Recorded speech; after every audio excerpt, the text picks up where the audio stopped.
Sejarah perkembangan Islam di bumi Indonesia tidak terlepas dari peranan para ulama yang terus berjuang menyebarkan ajaran Islam melalui berbagai cara agar dapat diterima masyarakat Indonesia yang pada saat itu mayoritasnya masih menganut agama lain. Salah satu kota di Indonesia yang mempunyai napaktilas sejarah penyebaran Islam terbesar yaitu daerah Banten, Jawa Barat. Banten dikenal sebagai daerah Islam, daerah religius sejak masa Kesultanan.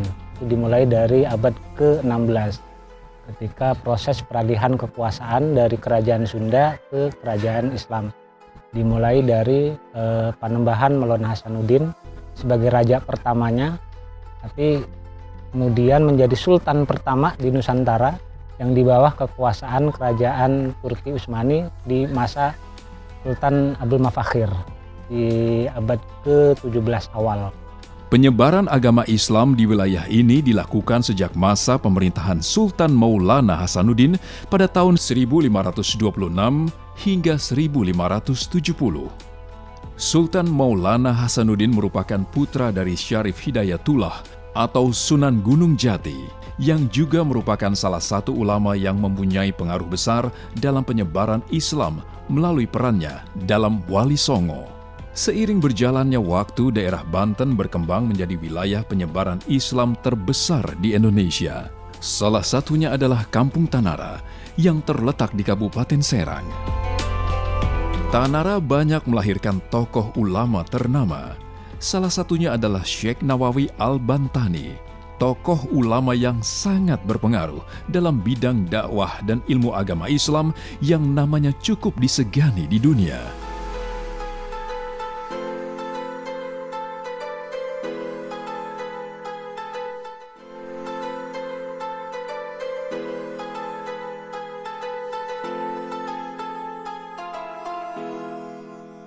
Syekh Nawawi lahir di desa Tanara. Nah, disinilah rumah pertama beliau di Tanara, namanya sekarang Kampung Pesisir, Desa Pedalaman. Dulunya Tanara, karena jadi satu dengan tempat lahirnya Syekh Nawawi yang di Desa Tanara, namanya Maulid Nawawi. Ini namanya Bait Nawawi, bekas rumahnya Syekh Nawawi. Di sini beliau tinggal dan disinilah beliau pertama sekali menginspirasi mengarang kitab.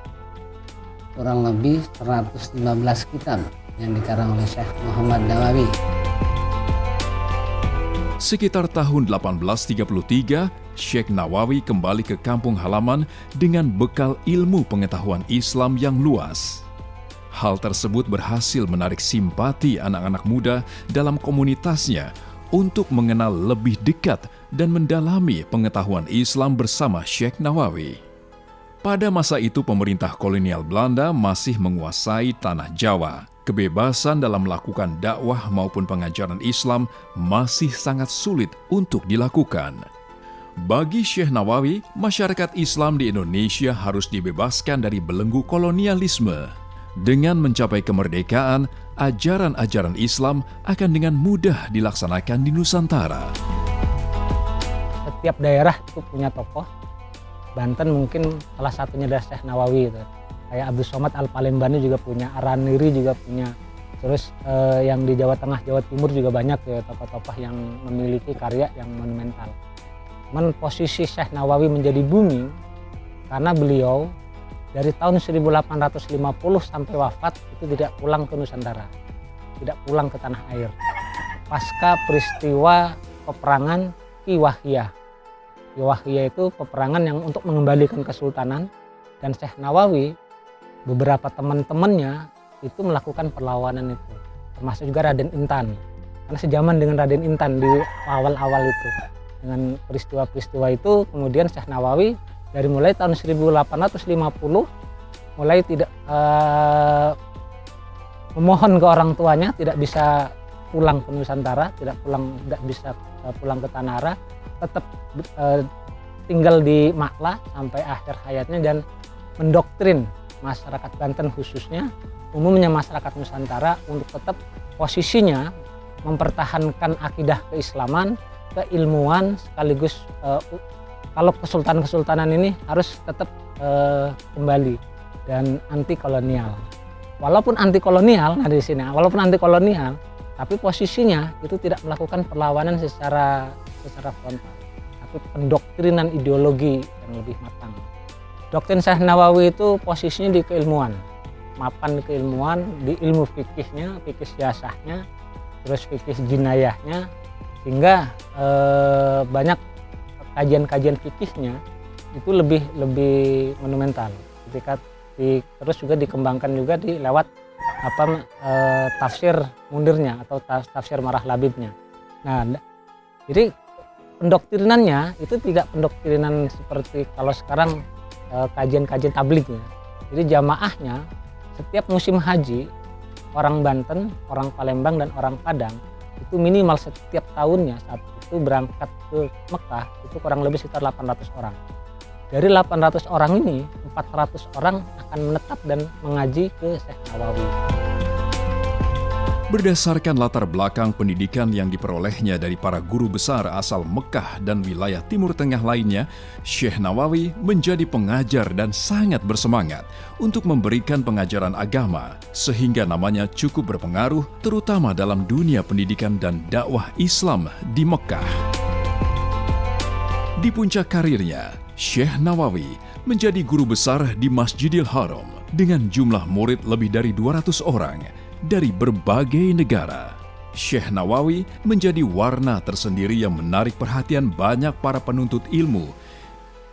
Tidak hanya di kota Mekah, nama Syekh Nawawi juga terkenal di kalangan negara Timur Tengah lainnya karena metode pembelajarannya yang efektif sebagai dakwah Islamiyah. Hal ini pun dibuktikan dengan banyaknya murid Syekh Nawawi yang berhasil dalam bidang pemikiran. Ya, jadi sebelum kita bicara Syekh Nawawi, satu abad sebelumnya juga ada satu tokoh yang karyanya juga cukup banyak. Itu adalah Syekh Abdullah bin Abdul Qahar di tahun 1760 sampai 1780-an. Dokumen-dokumennya juga banyak terkait dengan penggabungan seluruh tarekat, termasuk juga ilmu politik, fikih siasah, fikih jinayahnya. Karya dari tokoh ini di abad 18, kemudian di abad ke-19-nya muncullah tokoh yang kita kenal hari ini adalah Syekh Nawawi Al-Bantani. Dan Syekh Nawawi Al-Bantani itu posisinya itu di masa transisi antara pemerintahan Kesultanan dan pemerintahan Hindia Belanda. Karena pemerintahan Hindia Belanda itu menghapus Kesultanan Banten itu di tahun 1828, sehingga di fase itulah Syekh Nawawi mulai berangkat pendidikan ke tempat-tempat tertentu dan wilayahnya itu masih rawan konflik. Masih rawan konflik, hampir semuanya masih terjadi pertempuran di mana-mana, sehingga karena bapaknya Syekh Nawawi ini juga seorang kodi, seorang penghulu di masa Kesultanan, kemudian di masa pemerintahan Hindia Belanda tetap masih diangkat sebagai pegawai pemerintahan Hindia Belanda khusus di bidang keagamaan. Perjalanan Syekh Nawawi Al-Bantani menjadi seorang ulama yang disegani tidak terlepas dari didikan sang ayah yang terus memberikan motivasi dan dukungan dalam memperdalam agama Islam. Syekh Nawawi melahirkan berbagai karya yang luar biasa dalam bidang tafsir, fikih, sastra, dan bahasa Arab atau yang biasa disebut dengan ilmu nahwu dan syaraf. Selain itu, beliau juga menulis banyak buku yang berhubungan dengan sejarah pada masa Nabi Muhammad. Hingga saat ini, karya Syekh Nawawi banyak dipergunakan sebagai referensi literasi agama Islam di dunia, khususnya Indonesia dan di negara-negara kawasan Timur Tengah. Jadi posisinya Syekh Nawawi ini kalau melihat dari karya-karyanya yang kita masih temui di pesantren-pesantren khususnya di Banten, umumnya di Tanah Jawa, di Nusantara, beliau lebih mempermudah kajian-kajian Islam dari beberapa ilmuwan-ilmuwan di luar, kemudian disaring dan diadaptasi dan dijadikan sebagai acuan ilmu fikih, khususnya di ilmu fikih. Masuk juga hadisnya di hadis arba'in itu, jadi banyak apa yang dipakai di masyarakat itu dipersiapkan dalil-dalilnya, dipersiapkan fatwa-fatwanya, dan kajiannya tidak membuat pertentangan dengan masyarakat pada zamannya. Dan makanya sampai hari ini dianggap pola logika Syekh Nawawi itu masih diterima di masyarakat. Bahkan bukan hanya di Nusantara, tapi di dunia. Melalui tulisannya, Syekh Nawawi Al-Bantani berhasil menunjukkan bahwa warisan pesantren tidak terbatas hanya pada tradisi bicara, melainkan juga perbuatan dan tulisan.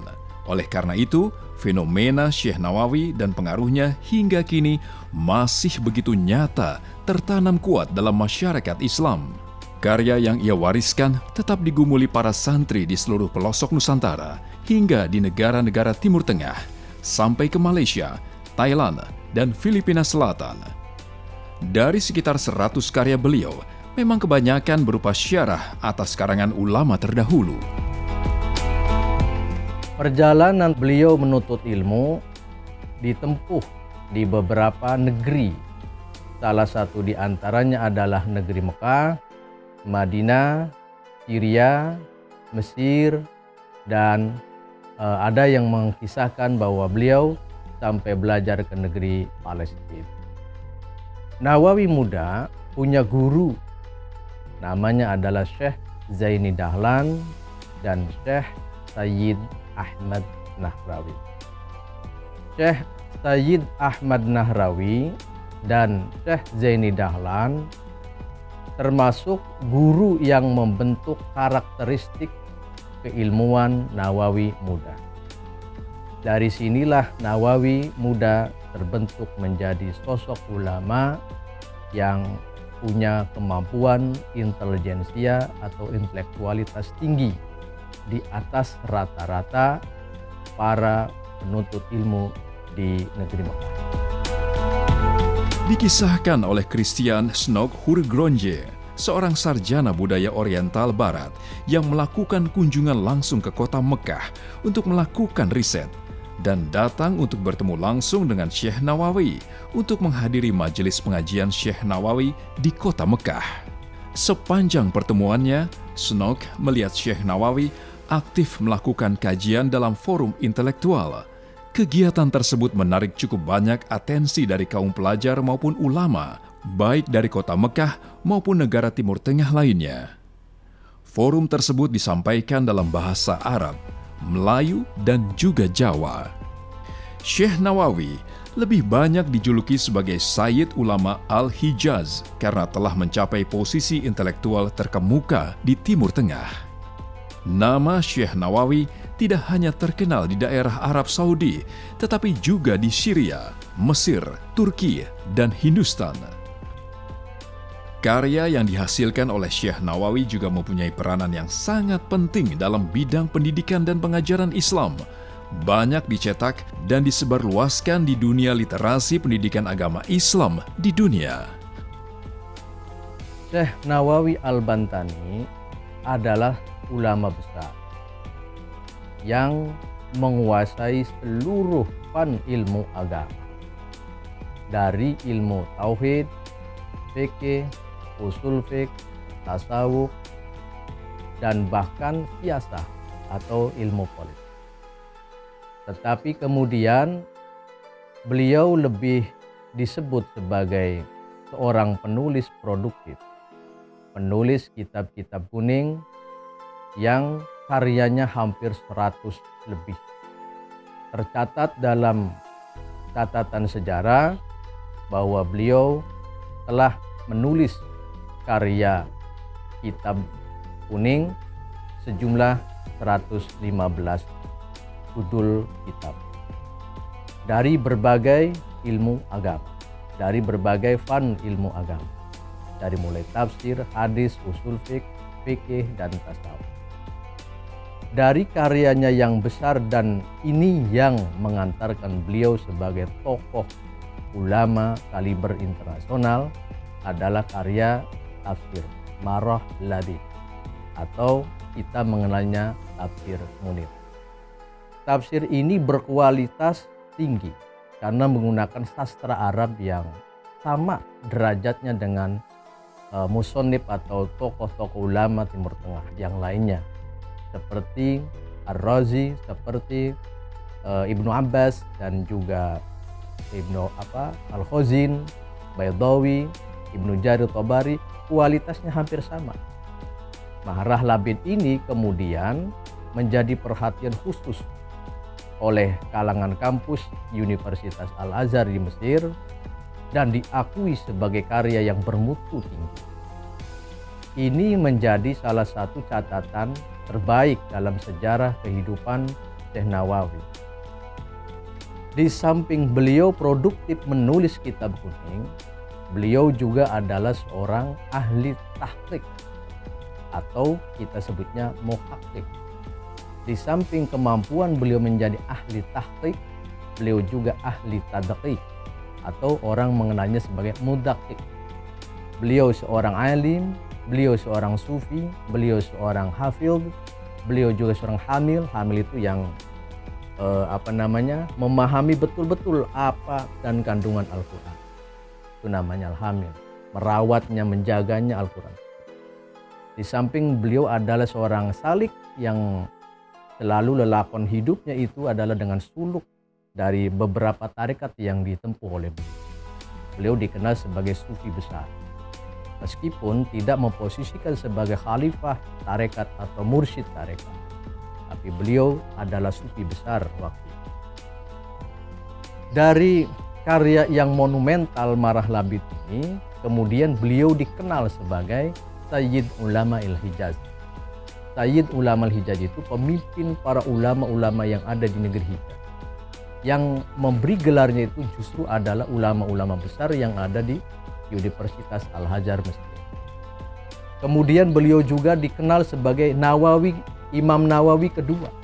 Yang pertama adalah Imam Nawawi, Muhyiddin An-Nawawi, yang masyhur sebagai Imam Madhab Syafi'i. Syekh Nawawi ini termasuk digelari sebagai Imam Nawawi kedua karena kemampuan menguasai ilmu agamanya yang detail. Maka disebut beliau adalah Bahrul Fahamah atau dikenal Al-Alim Al-Allamah. Syekh Nawawi ini kemudian pula disebut sebagai Imamul Haramain, imamnya warga atau umat Islam yang ada di Haramain, Makkah dan Madinah. Karena popularitasnya, intelektualitasnya, ketinggian ilmunya, keluasan paham agamanya, mengantarkan beliau digelari sebagai Imamul Haramain. Sebagai pula Sayyidul Ulama Il-Hijaz, juga disebut matahari dari Jawa. Sejarah Napaktilas religi Syekh Nawawi Al-Bantani adalah tonggak terjadinya sebuah revolusi dalam penyebaran maupun pendidikan agama Islam. Sudah sepatutnya jejak Napaktilas Syekh Nawawi menjadi sebuah konservasi sejarah religi yang menjadi aset penting bagi tanah air.